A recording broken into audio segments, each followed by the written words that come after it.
To you by Fugo. Maziwa kwa wingi, ni kama mvua. Maziwa kwa wingi, utashiba. Akishiba, utashiba. Fugo Calf Starter Pellets, Calf Grow Pencils, Heifer Grow, Dairy Milk Plus, and Maxi Milk Plus. Products of Unga Farm Care. Akishiba, utashiba. Utashiba. Profite na ng'ombe wako.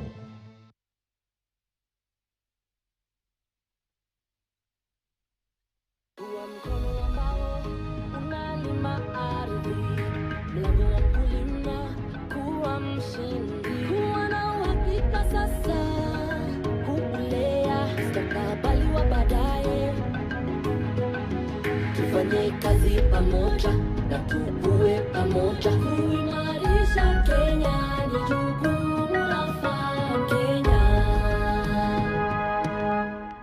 Hello and welcome to the Farm Kenya show. I'm Nokip Kimboy, and guess what? Today we are hanging out with the likes of Cristiano and Messi because everyone calls them the GOAT, depending on where and how you like your football. But it's actual GOATs, and not just any GOATs.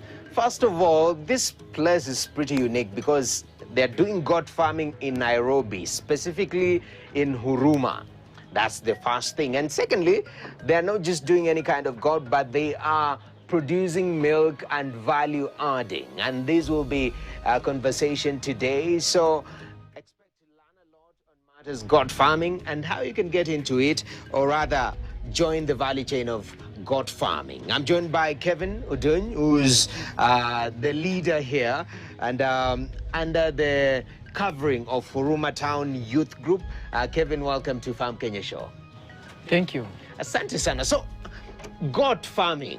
First of all, just for starters to lay foundations, Kevin, you're doing goat farming in Nairobi. You know, most of the times, a lot of people in Nairobi are not thinking about keeping any animals unless it is a small dog, you know, a pet and whatnot. How did you land on this particular idea? Yeah, first the idea, I got it from a farmer called the late Mr. Washira, who does his farming who used to do farming in Makadara. So he's the one who mentored me to kickstart the initiative.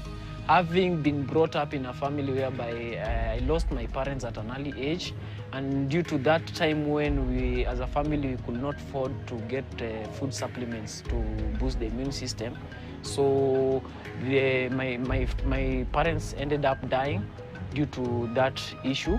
So growing up, I wanted to be part of the solution towards that issue of food supplement in terms of now boosting immune system. So having met Mr. Washire, he inspired me to have this project in terms of dairy goat production, whereby the milk from the goat is really important when it comes to boosting immune system. Wow. So that is what inspired me. That is such a strong foundation. And now you're coming from a place of, I know when I do goat milk, people are gonna, you know, demand for it, and the benefit is larger than myself based on where you're coming from, your background. But you have to plan yourself. You have to say, okay, I'm gonna buy goats. Where am I gonna find these goats? I have to put this goat somewhere in Huruma. You're living around Huruma area at that time? Yeah, so how do you start after you get this advice from Mr. Washira? Yeah, so the first concept is to accept that, one, you need to be a solution finder to a problem. So once you realize that there's a problem you want to solve, that will make you have now way of how now you're going to solve it. So one, here in a local area, you find that we have public spaces that are being misused. Some are being just left like that. And then even right now as we speak, we have the riparian land that was swept away. So we have spaces that are there. So the first thing we did was to reclaim this area, which is a public space under the county government. So it used to idle, and people used to dump waste on this area. So we approached the county government, who agreed now that we can use the space as long as we don't do something that is permanent. So being that agriculture also is part of what is advised by the government that we can do, under the 2015 Act, which binds that we can do urban farming depending on the zoning area. That's why we advocated to now start the zero grazing unit for goat production in the small spaces that we have. So it's all about utilization of the available resources. That is very, very bold. And you know, the Huruma Town Group, you had to come together, form a group. Because I've just spoken to some young men who joined later on. I asked them, hey, are you part of the original founders? And they tell me, no, it's Kevo who started with other young men. The idea of pooling resources, especially as young men. Sometimes you don't have the available capital to begin your venture.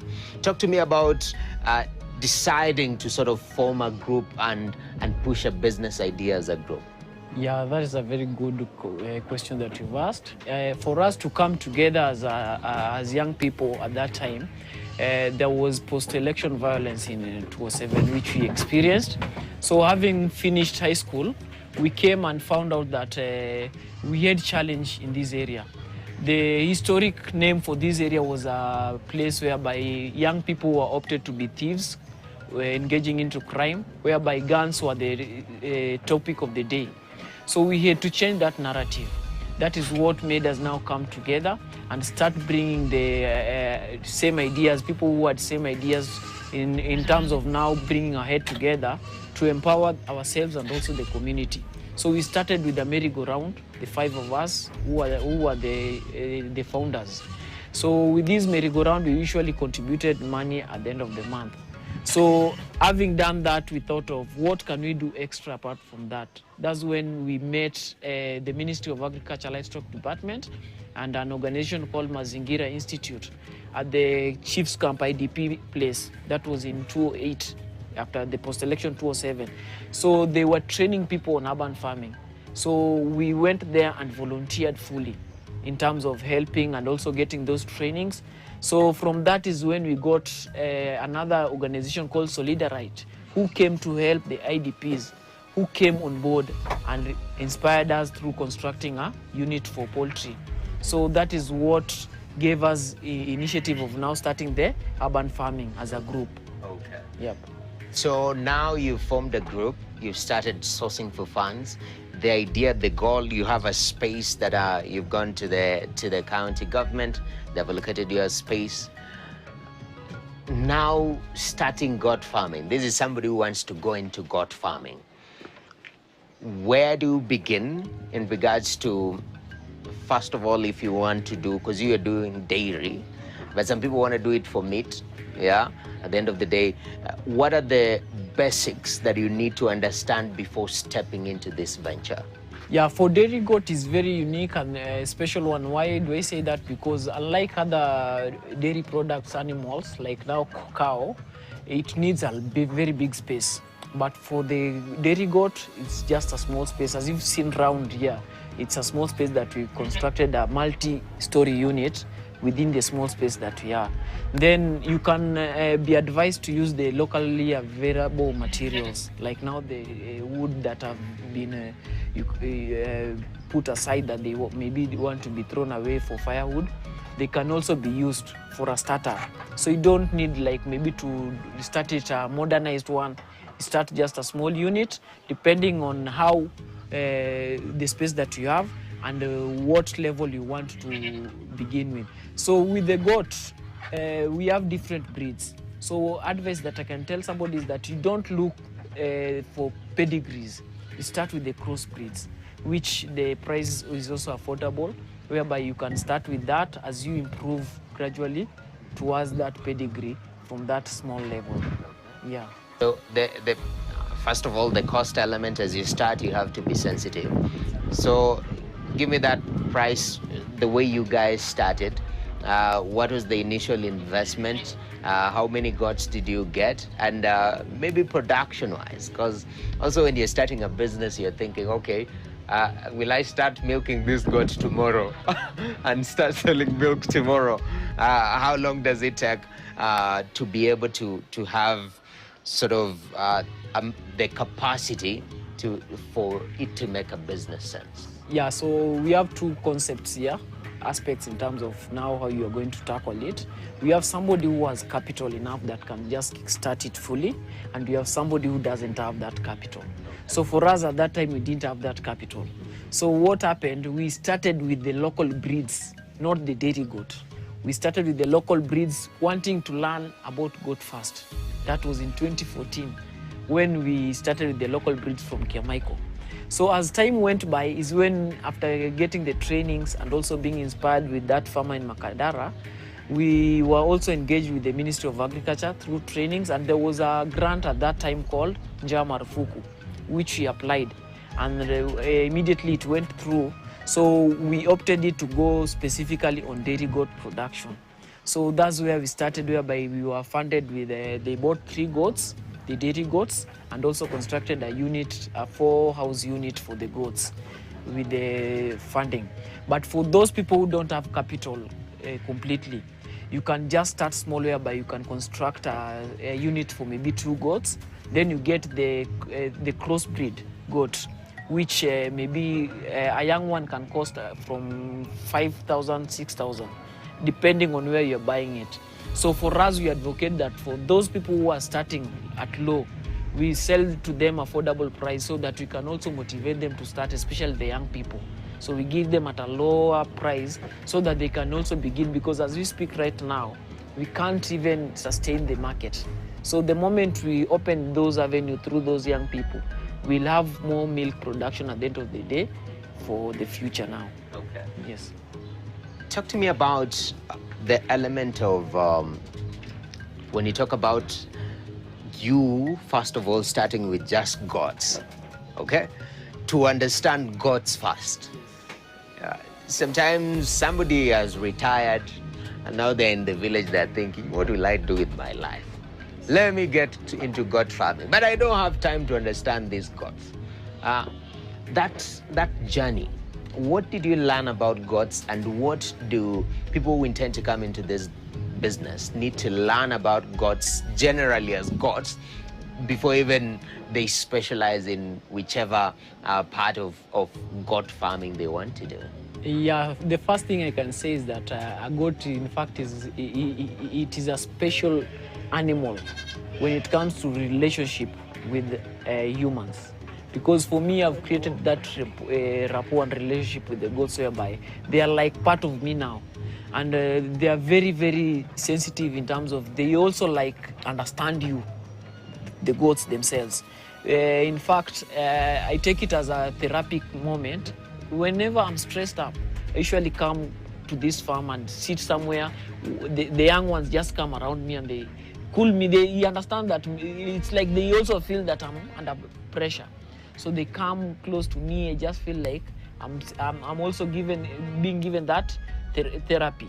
So what I can tell somebody who is wanting to begin the dairy goat production and they don't have that time to understand it, what you can do is that maybe through the Google also, you can even inquire more about dairy goat production so that you can get the concepts about how they are, the breeds, so that once you want to start it, you can select whatever you've learned that maybe you want to keep, because we have different breeds.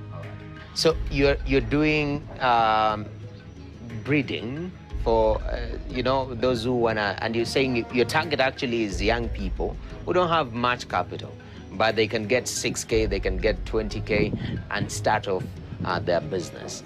How long before we start milking the goats if you get a young one?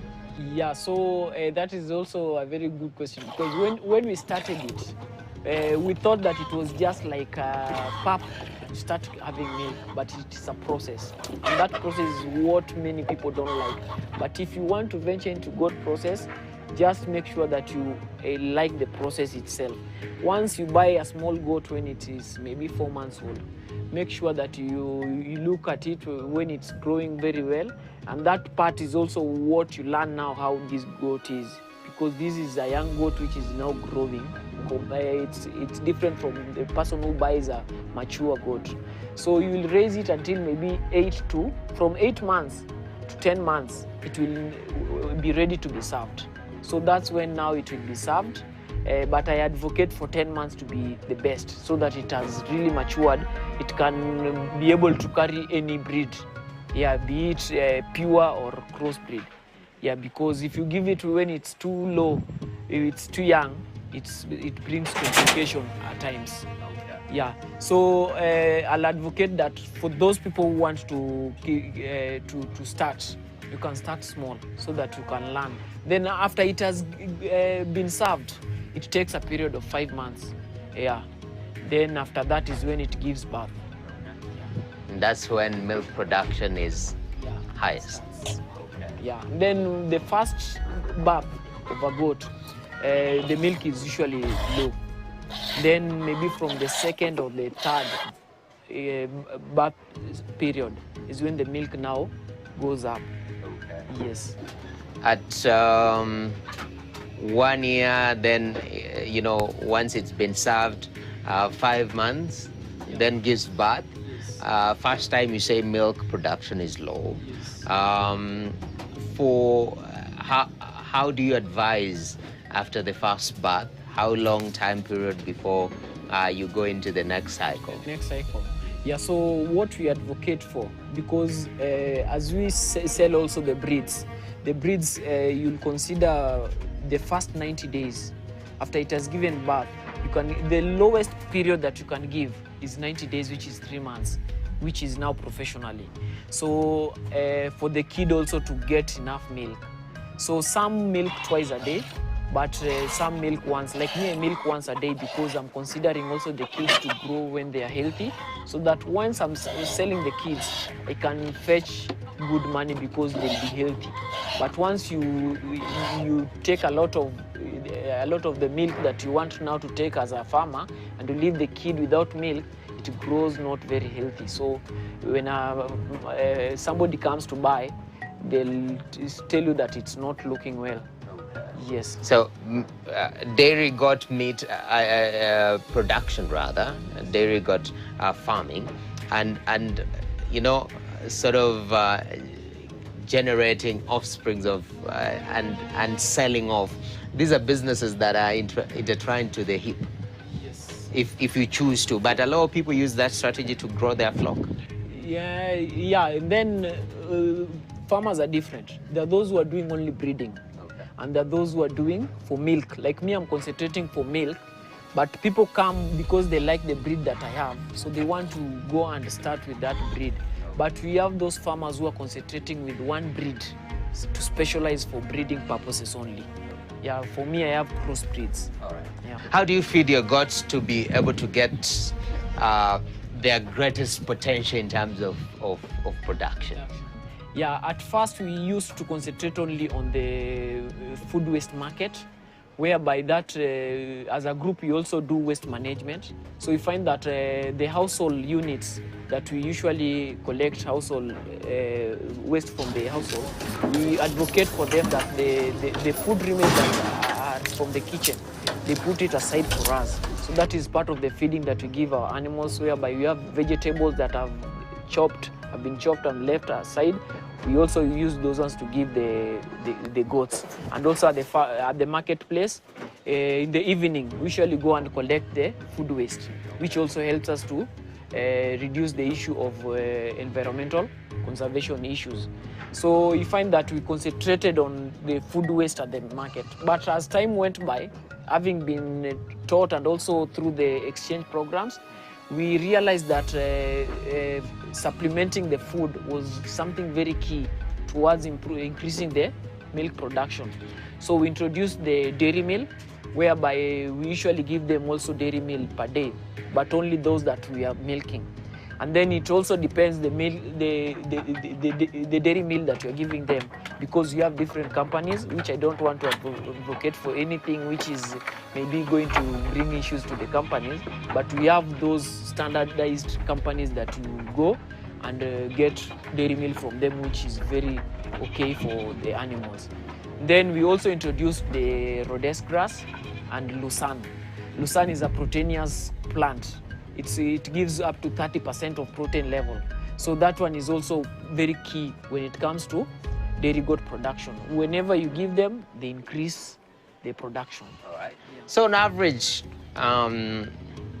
if you have one dairy goat, how much does it cost you in terms of input? Because farmers generally talk about high cost of input when it comes to production, and that determines the value of the product also. When people complain, oh, your products are too expensive, they're like, you see the input is quite pricey.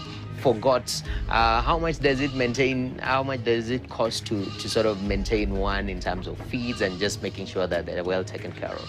Yeah, what I can say, if you are concentrating on the locally available foods from the market, it's like almost very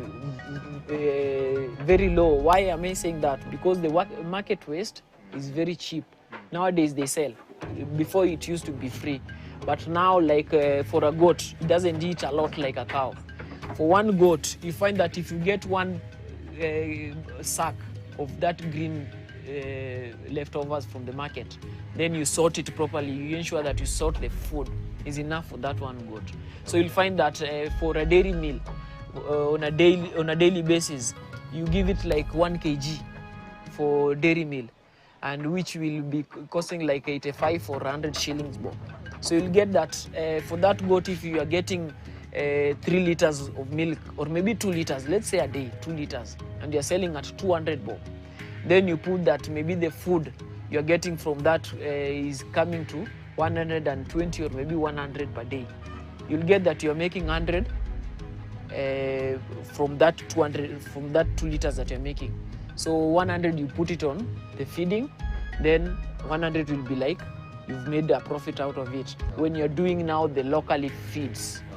Yeah, but when you're doing now you've introduced the hay and the lucerne, you'll realize that the production will go high. The same goat that was producing 2 liters with the local feeds will increase to maybe 2.5 or maybe 3 liters, depending on the breed.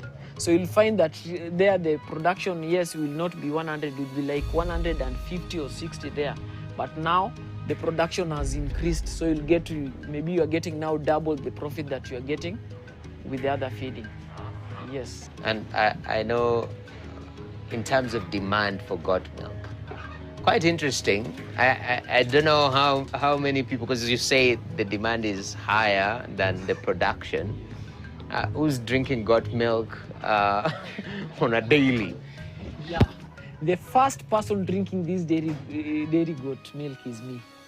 As farmer number one, I must advocate for whatever I'm doing. So the moment I come to preach the gospel to you, I must preach whatever I'm doing. I can't preach to you whatever I'm not doing. So from that, the next customer is my neighbor, whom I must also advocate for them to realize the advantages of this goat milk. At first, they didn't realize, but nowadays, they come for it, having realized the importance of dairy goat milk. Then from there, you'll find that by word of mouth, this gospel is now moving.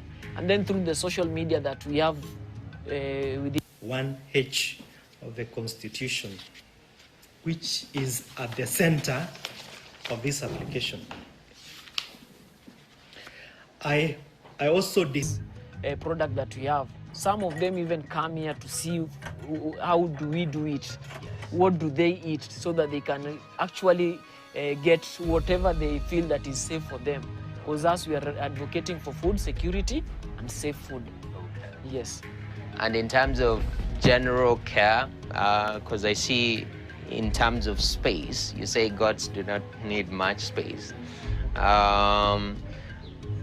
Do you release them from here to go open up their mind, their mental health? How does that work? Yeah, since we are doing a zero grazing unit, and the concept of zero grazing unit is that they are in their units. That's why you see this is a modern structure that has been constructed. If you look at the house structure the way it is, this is now the modern structure, how it's supposed to look. So every goat is in its own room. So what happens when you're going to milk? I milk them from another end. So the goat gets out. In fact, they know. Once I just open the door, it comes where it's supposed to be milked. I just call the name. They all have names. I just open the door and call Irene, it comes. Rose, it comes. So they know. Then on some days, I usually open for them in this small space here.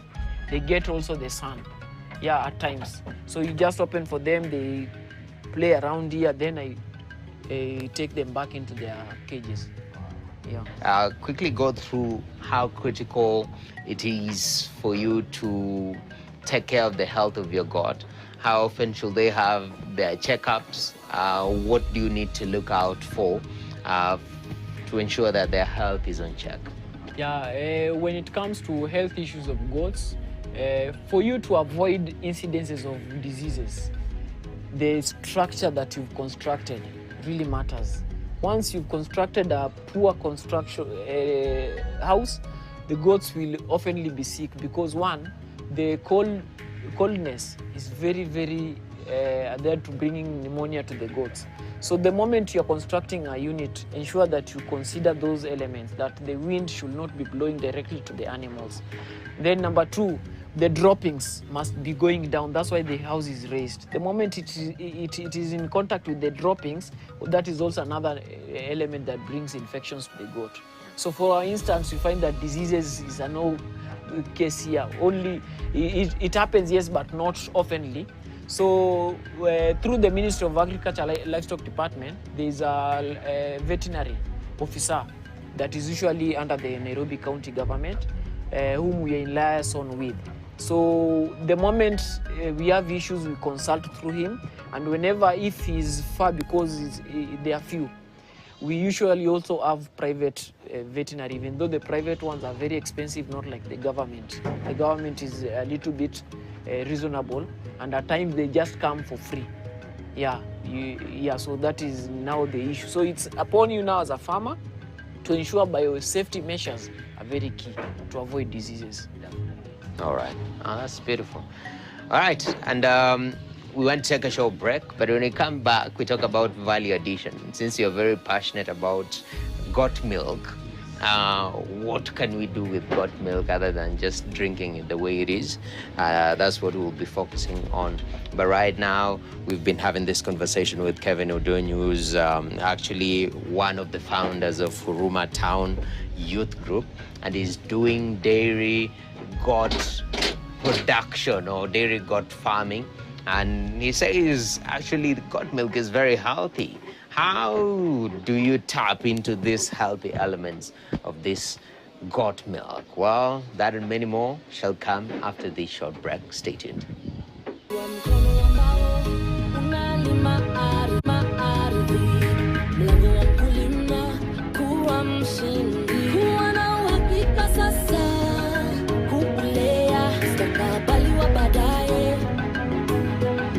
Tufanye kazi pamoja na tukue pamoja, kuimarisha Kenya ni jukumu la Farm Kenya.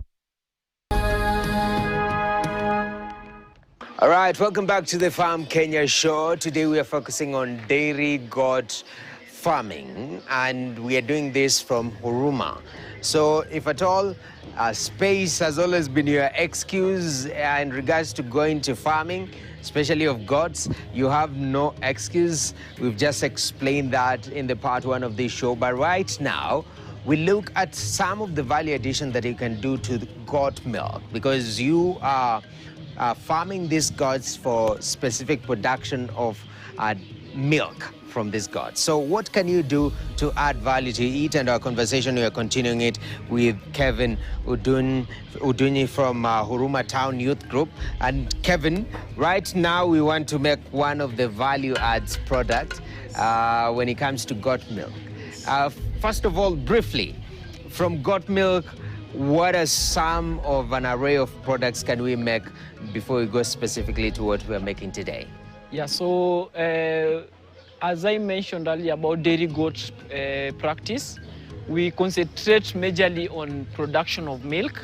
And so whenever we have surplus of milk, we usually advocate for doing processing, whereby adding value to the milk itself.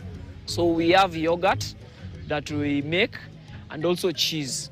But these ones we do through order. Okay. Yeah, whenever we have a surplus of the milk. Okay. Yes, which also the price is higher. Okay. Yeah. So how will people know? You announce to them, we have extra milk, guys. How does that work? What happens through our social media, we find that whenever there is surplus of milk, is when we advertise that we have now, we are now calling for orders for goat milk, cheese, and also yogurt. Okay. Yeah, so we usually do through the social media, Alrighty. which our clients, majority of them, are following us. Ah, Yeah. beautiful. So today we're making cheese? Yes. Beautiful. I see we have quite an array of products. Describe to us. I can see milk.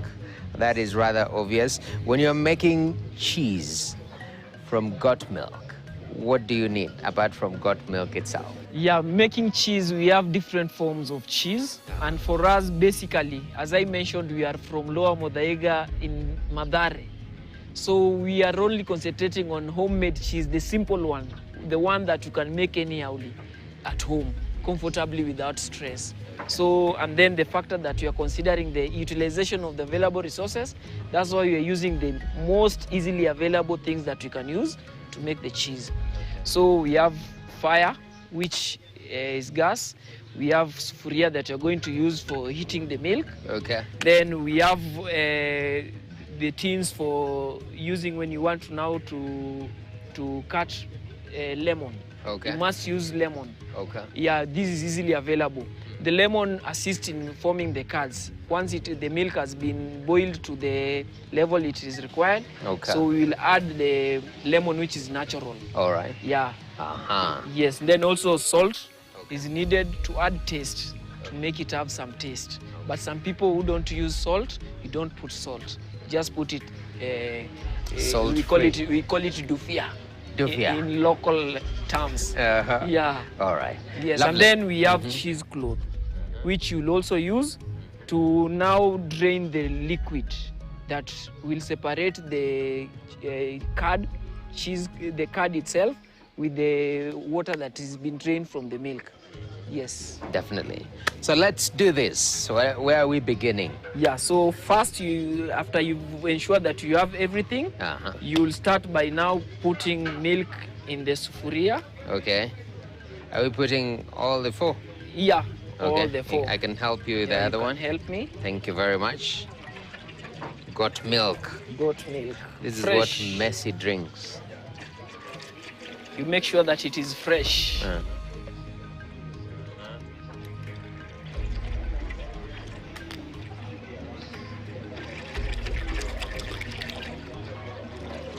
Can you drink goat milk just raw like that? Direct from milking? Of course, that is dangerous. No. You must do pasteurization, the first heating. Okay. Yeah, that is the first pasteurization method Okay. that you do. All right.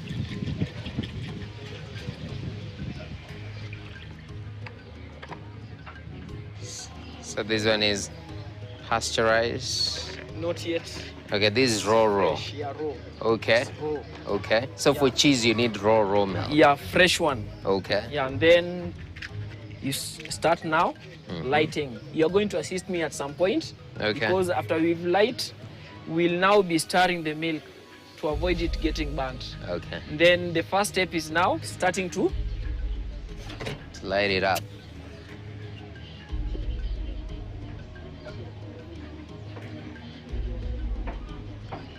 Is the fire on? we are outside, so determine when it's on. I think it's on. Yes, it's Yeah. on. It's on. Okay. So You start right away or not when right it away, started? just give it some time first. Okay. Then with us, we also have a food thermometer Okay. that we'll be using to determine the temperature. Okay. Yeah, we must boil it until 80 degrees to 90 degrees. Okay. So you ensure that it does not pass that level. Okay. Yeah. Ah. So this Why is 80 to 90? at the moment it passes that, there are some there's a term professionally that has gone, but there's a term that we were taught that once it reaches 100%, those elements will have also died completely. Oh, so when you heat it to boiling point for water's 100% boiling point, in milk it kills some of the elements that are very nutritious. Yeah, which are very key in the production of even yogurt. That's why it's usually at some point, for yogurt it's 40 degrees. Then you remove remove it from the burner. Okay. Yeah, for this one is 80. Okay. Yeah, so it depends. So this one we are going to be using it for the process of now measuring the temperature. Okay. Yes. Sawa sawa. No problem. As the stirring continues, you also ensure that you prepare the onion, the lemon to be ready for the process, because once it reaches 80 degrees, we'll put off the heat, then we add lemon for the curding to form. So, and the purpose of stirring is to ensure that the milk does not get burnt. So once it gets burnt, it means that the smell will be smelling burnt. So you keep on stirring until it reaches that. So as you stir for me, and me I prepare the lemon. Okay. Ah. So as we proceed, already I've prepared my lemon, which is there. It's waiting now for the milk to boil. You'll use your food thermometer to now put it, as you continue stirring, to measure the level that still not yet. Still not yet. Yeah. So it will just rise. Where are we at right now? We are 30. We are 30. Yes. We are aiming for 80 to 90. 80 to 90. Yes. Okay. So you look at the red part of it, it's supposed to go up. So it means it's still not yet. I think the reason is because the milk was in the fridge. Yes, yes. So it was cold, so it must. If it was fresh immediately, it would have already rised. Oh. Yeah. Okay. Yeah. That makes sense.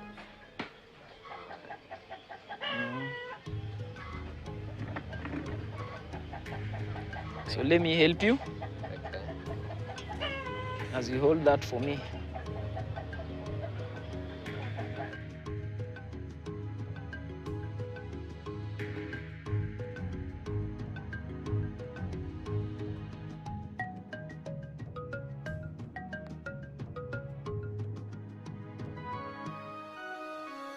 Milk, we've heated. Imefika 85. It should be between 80 and 90? Yeah, 80 and 90. Okay. Yeah. Sawa sawa. So once it may hit those temperatures, what do we do? After that, now you will remove your thermometer. Then you put off the The burner. Uh-huh. Then you put your milk as then you take the lemon. Lemon. The lemon juice Okay. that you had prepared. Uh-huh. Then you add. Uh-huh. Immediately after adding, Uh-huh. You continue. you continue stirring now. Uh-huh. The purpose of the lemon you had said is? To form the curds. Okay. Now after we've added lemon, it has formed the curds. So now you put in a cheesecloth to separate the curds from the water. The water remains from the milk. Okay. Now, so yeah, you can assist me. Uh-huh. Is it slow? Is it fast? Wacha angalie. Just slow, so that you can also record that it did not burn. If you look at the You have to look at the sufuria inside. the sufuria inside. Uh-huh. The milk did not burn. Uh-huh. You would have noticed if it burned, inside it will be brown or black. Okay. Just add, continue. Mm-hmm. You know that.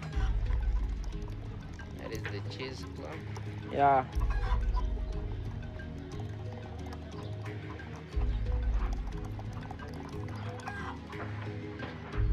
Yes, good job. Thank you. Then after that now, depending on the taste that you want, we can add salt. Okay. Yeah, just Salt to taste. to taste. But some people prefer not adding salt, those who don't use salt. So you can just prepare without salt. But if you want a little bit of taste, you add a little bit of salt inside for the taste to come. Okay. Yeah, just a little. Then now you hold your cheesecloth, then pull it up. Okay. So we're having some juice coming. Yes. So it will be now separating the liquid from the curd. Okay. So the remain that will come here is now the cheese. Okay. Then we have the liquid that is being drained. That liquid, can it be put to use or discarded? Yeah, that liquid is also in use, whereby it's very nutritious in vitamin. So for us, we take it, we drink it, and even it's used for preparing vegetables because it is full of vitamins. And it's very sweet. You can just drink it after you have collected it from this. Okay. Yeah, so it's very healthy, nutritious. You don't pour it away. Okay. Yes. So this takes some minutes for it to drain completely. It can take up to even 30 minutes for it to drain completely. So for you not to get tired or maybe exhausted, we usually improvise our cases. So what we do, we tie it in our mwiko. Improvisation 101. Yeah, we improvise. After you put it there, so we improvise our mwiko to be like a holding gadget. Okay. To make it drain. Yeah, to make it drain. Okay. Lovely. So wait for that. Yeah. Or you can also squeeze it. You see? Squeezing works. Yeah, to make work easier, you can also squeeze it.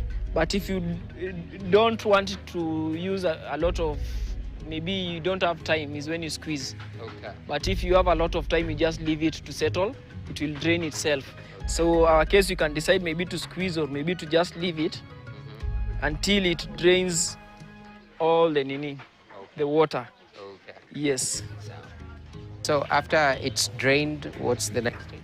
After it has drained now, the level of draining will determine of the client. As do they want a dry cheese or a soft cheese? So the level of drying depends with the order. There are those who want soft cheese. So you will ensure that you don't leave it to dry completely, which means it is it is very dry.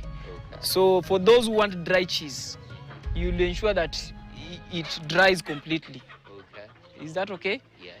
Then for pregnant women, they are not advised to take dried cheese. So majority of them are the ones who take now the soft one.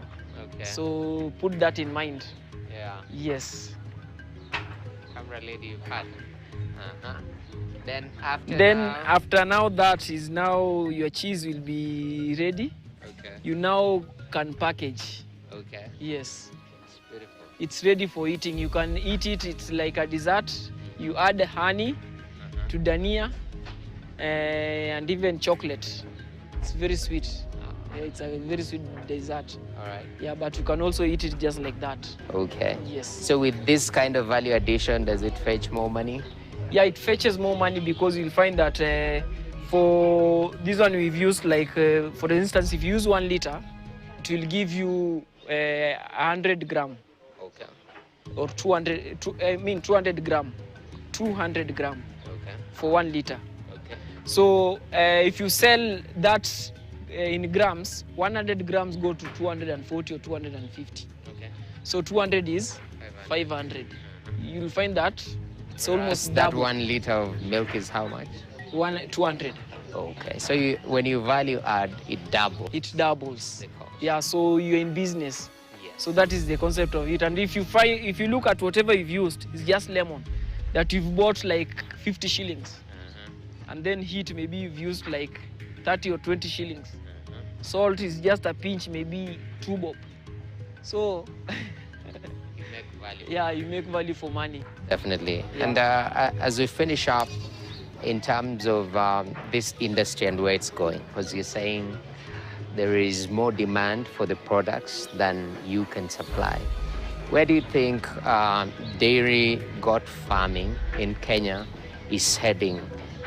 We are in 2025 as we move forward. And what do you think are the factors that will shape that growth, if at all it's growing? For dairy goat practice to grow, it will be a collective responsibility as farmers, the community, and government, plus any other private institution that has got that clear way or interest of eating healthy in terms of promoting food security. So as Kenyans, I think that this is a venture that many people are coming into it, and some years to come, it will maybe even come to level it will be now competing with the cow milk, because many people prefer cow milk. But due to health issues, they are now coming to goat milk. So which means it will be in good competition some years to come. Yeah. Thank you very much, Kevin, for your time. Yeah. Really appreciate your input right here from Huruma Town Youth Group. Yes. Quite an important initiative that a lot of young people in Huruma are participating in to change their lives around, but also to build disciplines in different fields of farming. You guys are doing chicken, butter, goats. Impressive, you're in waste collection. So continue doing the good work that you're doing. And we appreciate your time right here at the Farm Kenya show. Thank you very much. As farmer number one, I'm also grateful for your visit today in our farm. And we assure you that you're going to keep the spirit to motivate even other farmers to continue doing it, and even the young people more so, to come on board so that we can create more opportunity, job opportunities. Definitely. Yes. Thank you very much. All right, there you have it, Kevin Udunyi, and he's one of the founders of Huruma Town Youth Group. And he says that it can be done. Space is not a limitation, it's about the mind. If you put your mind to it and back it up with action, then you can rear goats for milk. Since the demand is there, you can also value that particular milk to make cheese, and also the demand is there. And these are value chains that definitely can change this country. But that's where we put a full stop to today's show. Thank you very much for joining with us on the Farm Kenya show. I'm Noah Kipkemboy. Until next time, it is a bye-bye for now.